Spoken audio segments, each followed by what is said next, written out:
meu Senhor e meu Pai, envia teu Santo Espírito para que eu compreenda e acolha a tua santa palavra, que eu te conheça e te faça conhecer, te ame e te faça amar, te sirva e te faça servir, te louve e te faça louvar por todas as criaturas.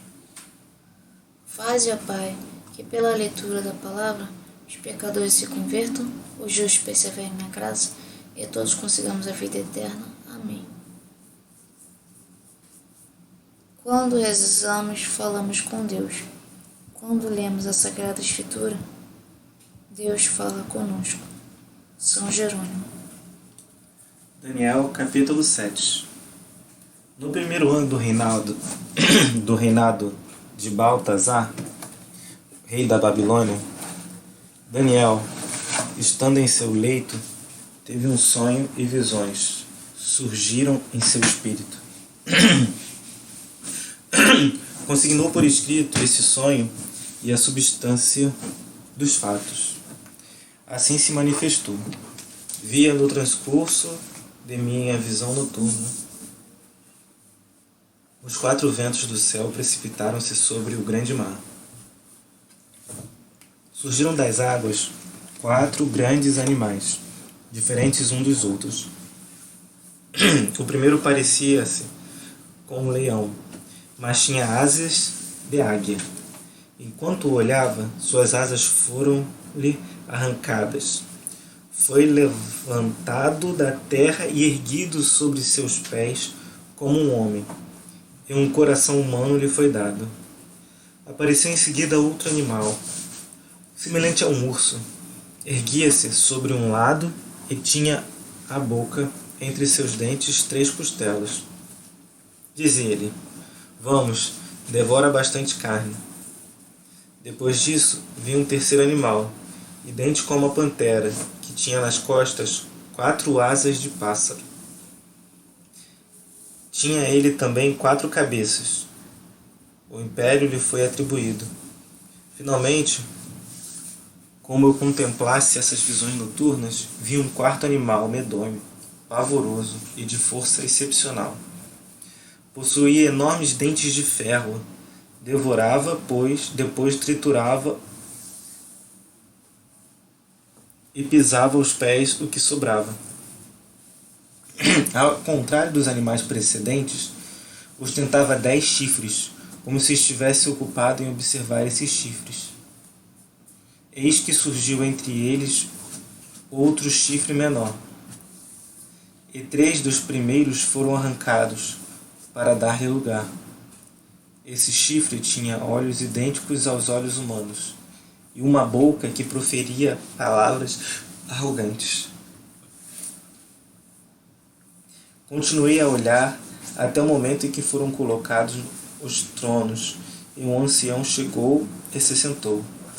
Brancas como a neve eram suas vestes, e tal como a pura lã era sua cabeleira. Seu trono era feito de chamas e rodas de fogo ardente. Saindo de diante dele corria um rio de fogo. Milhares e milhares o serviam, dezenas de milhares o assistiam. O tribunal deu audiência e os livros foram abertos. Olhei então, devido à balbúrdia causada pelos discursos arrogantes do chifre, olhei até o momento em que o animal foi morto, seu corpo subjugado e a fera jogada ao fogo. Quanto aos outros animais, o domínio lhes foi igualmente retirado, mas a duração de sua vida foi fixada até um tempo e uma data. Olhando sempre a visão noturna, vi um ser semelhante ao Filho do Homem vir sobre as nuvens do céu. Dirigiu-se para o lado do ancião, diante de quem foi conduzido. A ele foram dados império, glória e realeza, e todos os povos, todas as nações e todos os povos de todas as línguas serviam-no. Seu domínio era eterno, nunca cessará, e seu reino jamais será destruído. Quanto a mim, Daniel, senti minha alma desfalecer dentro de mim, e fiquei perturbado por essas visões de meu espírito. Aproximando-me de um dos meus assistentes, perguntei-lhe sobre a realidade de tudo isso. Respondeu-me dado a seguinte explicação: esses grandes animais, disse, em número de 4, são os 4 reis que se levantarão da terra. Mas os santos do Altíssimo receberão a realeza e a conservarão por toda a eternidade. Quis então saber o que representava o 4º animal, diferente dos demais, pavoroso e em extremo, cujos dentes eram de ferro e as garras de bronze, que devorava, depois triturava e calcava aos pés o que sobrava. Quis ser informado sobre os 10 chifres que tinha na cabeça, bem como a respeito desse outro chifre que havia surgido, diante do qual 3 chifres haviam caído. Esse chifre que tinha olhos e uma boca, que proferia palavras arrogantes e parecia maior que os outros. Tinha visto esse chifre fazer guerra aos santos e levar-lhe desvantagem, até o momento em que veio o ancião, quando foi feita justiça aos santos do Altíssimo e quando lhe chegou a hora de obterem a realeza. Ele me respondeu: o 4º animal é um 4º reino terrestre, diferente de todos os demais, que devorará e calcará e aniquilará o mundo. Os 10 chifres indicam 10 reis levantando-se nesse reino. Mas, depois deles surgirá outro, diferente, que destronará 3. Proferira insultos contra o Altíssimo e formara o projeto de mudar os tempos e a lei. E os santos serão entregues ao seu poder durante um tempo e metade de um tempo. Mas o julgamento se realizará e lhe será arrancado seu domínio, para destruí-lo e suprimi-lo definitivamente. A realeza, o império e a suzerania de todos os reinos situados sob os céus serão devolvidos aos povos dos santos do Altíssimo, cujo reino é eterno e a quem todas as soberanias renderão seu tributo e obediência. Aqui terminou o discurso a mim dirigido. Quanto a mim, Daniel, meus pensamentos transformaram-me a ponto de me mudar de cor, mas conservei tudo isso em meu coração. Daniel, capítulo 8. No 3º ano do reinado de Baltazar, eu, Daniel, tive uma visão, continuação daquela que tinha tido anteriormente. Nesta visão, eu me achava na fortaleza de Susa, na província de Elam, e eu me vi sempre em visão às margens de Ulai. Erguendo os olhos, eis que vi um carneiro, o qual se achava em frente ao rio. Tinha 2 chifres, 2 longos chifres, um dos quais era mais alto do que o outro. Esse chifre mais alto apareceu por último. Vi o carneiro dar chifradas em direção do oeste, do norte e do sul. Nenhum animal resistia diante dele, e ninguém conseguia escapar de seu poder. Fazia o que queria e crescia. Enquanto observava com atenção, eis que um bode robusto veio do ocidente e percorreu a terra inteira sem tocar o solo. Tinha entre os 2 olhos um chifre muito saliente. Foi até o carneiro de 2 chifres, que eu tinha visto em frente ao rio, e avançou contra ele em um excesso de fúria. Eu o vi aproximar-se do carneiro e atirando-se com fúria sobre ele, espancá-lo e quebrar-lhe os 2 chifres, sem que o carneiro tivesse forças para sustentar o assalto. O bode jogou por terra o carneiro e calcou aos pés, sem que alguém intervisse para subtraí-lo ao ataque de seu adversário. Então o bode tornou-se muito grande, mas assim que se tornou poderoso, seu grande chifre quebrou-se e foi substituído por 4 chifres que cresciam em direção dos 4 ventos do céu. De um deles saiu um pequeno chifre que se desenvolveu consideravelmente para o sul, para o oriente e para as joias dos países. Cresceu até alcançar os astros do céu, do qual fez cair por terra diversas estrelas e as calcou aos pés. Cresceu até o chefe desse exército de astros, cujo holocausto perpétuo aboliu e cujo santuário destruiu. Por causa da infidelidade, além do holocausto perpétuo, foi-lhe entregue um exército. A verdade foi jogada por terra. O pequeno chifre teve êxito em sua empreitada. Ouvi um santo que falava a quem outro santo respondeu: quanto tempo durará o anunciado pela visão a respeito do holocausto perpétuo, da infidelidade destruidora e do abandono do santuário e do exército calcado aos pés? Respondeu: 2300 noites e manhãs. Depois disso, o santuário será restabelecido. 2300 noites e manhãs. Depois disso, o santuário será estabelecido. Ora, enquanto eu contemplava essa visão e procurava o significado, vi de pé diante de mim um ser em forma humana, e ouvi uma voz humana vindo do meio de Eulai. Gabriel, gritava, explica-lhe a visão. Dirigiu-se então em direção ao lugar onde eu me achava. À sua aproximação fiquei apavorado e caí com face por terra. Filho do homem, disse-me ele, compreende bem que essa visão simboliza o tempo final. Enquanto falava comigo, desmaiei, com o rosto por terra. Mas ele tocou-me e me fez ficar de pé. Eis, disse, vou revelar-te o que acontecerá nos últimos tempos da cólera. Por isso diz respeito ao tempo final. Porque isso diz respeito ao tempo final. O carneiro de 2 chifres que vistes simbolizava os reis da Média e da Pérsia. O bode valente é o rei de Javã. O grande chifre que ele tem entre os olhos é o primeiro rei. Sua ruptura e o nascimento de 4 chifres em seu lugar, significavam 4 reinos saindo dessa nação, mas sem terem o mesmo poder. No fim do reinado deles, quando estiver cheia a medida dos infiéis, um rei surgirá cheio de crueldade e fingimento. Seu poder aumentará, nunca porém por si mesmo.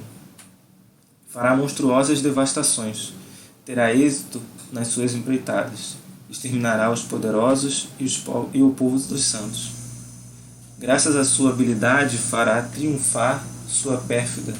Seu coração se enchará de orgulho, mandará matar muita gente que não esperava por isso. Se levantará contra o príncipe dos príncipes, mas será aniquilado sem intervenção de mão humana. A visão que lhe foi apresentada sobre as noites e as manhãs é perfeitamente verídica, mas tu guarda essa visão em segredo, pois ela se refere a dias longínquos. Então eu, Daniel, desfaleci. Estive doente durante muitos dias. Depois disso comecei a trabalhar nos serviços do rei. Fiquei atônito com a visão que tive, completamente incompreensível para mim. Daniel, capítulo 9. No primeiro ano do reinado de Dário, filho de Assuero, da estirpe dos Medos, que havia sido levado ao trono do Império dos Caldeus, no primeiro ano do reinado, eu, Daniel, lendo as Escrituras, tive minha atenção despertada para o fato de que o número de anos a passar-se, segundo a palavra do Senhor ao profeta Jeremias, sobre a desolação de Jerusalém, seria de 70 anos. Volvi-me para o Senhor Deus, a fim de dirigir-lhe uma oração de súplica, jejuando e me impondo o cilício e a cinza. Supliquei ao Senhor, meu Deus, e fiz-lhe minha confissão nesses termos. Ah, Senhor, Deus grande e temível, que sois fiel à aliança em que conservais vossa misericórdia. Aqueles que vos amam e guardam vossos mandamentos. Nós pecamos, prevaricamos, cometemos maldade. Fomos recalcitrantes, desviamo-nos de vossos mandamentos e de vossas leis.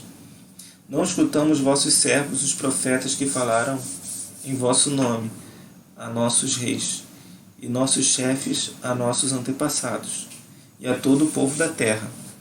A vós, Senhor, a justiça, e para nós a vergonha, como hoje acontece ao povo de Judá e de Jerusalém. A todo o Israel, aqueles que estão perto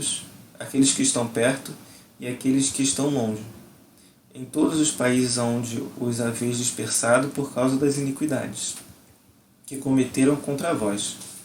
Sim, Senhor, para nós a vergonha, para nosso rei, nossos chefes e nossos antepassados, porque pecamos contra vós.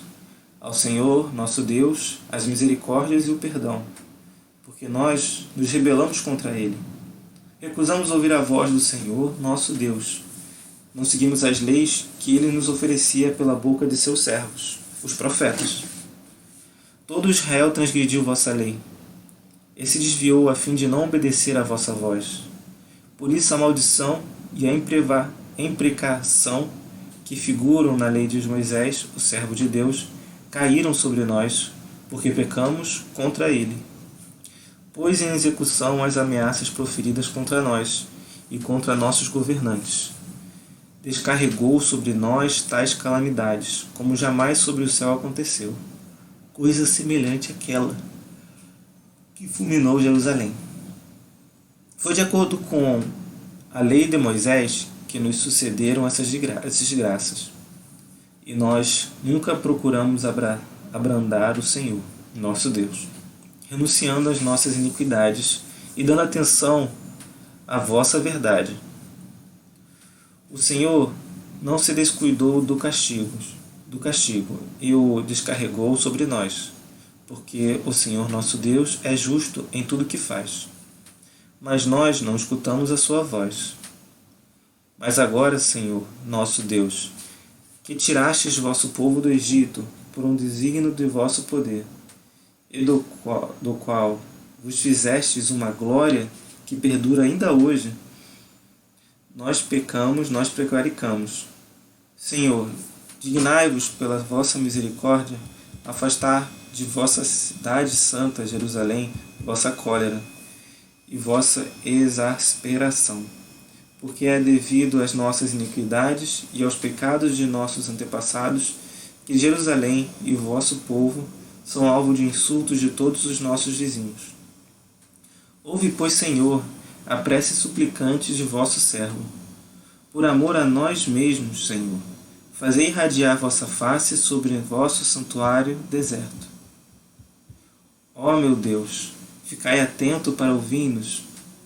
Abre os olhos para ver nossa ruína e a cidade que ostenta o nome vindo de vós.